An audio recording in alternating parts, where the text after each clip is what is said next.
ताज्या बातम्यांसाठी महान करेला सबस्क्राइब करा आणि बेल आयकॉनला क्लिक करा। शेगावात एसटी चालक वाहकांचे अनोखे आंदोलन, बसमध्ये फक्त 55 प्रवाशीच चालणार।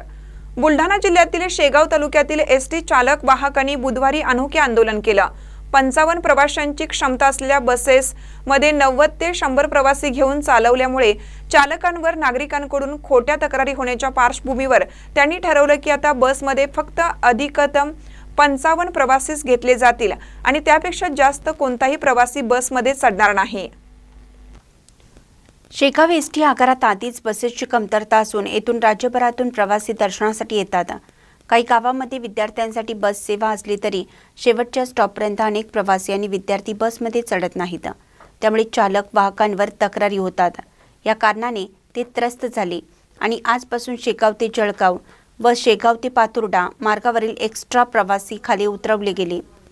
एसटी महामंडळाने बुलढाणा जिल्ह्यातील आगारांना प्रत्येकी 10 नवीन बसेस दिल्या, पण शेगाव आगाराला फक्त 8 बसेस मिळाल्या।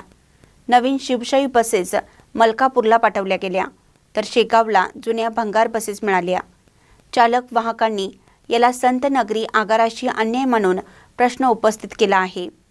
एसटी चालक जमीर देशमुख म्हणाले, आता नियमांचे काटेकोर पालन करूनच बस चालवली जाईल, अन्यथा नागरिकांकडून होणाऱ्या चुकीच्या तक्रारीमुळे चालक त्रस्त राहतील।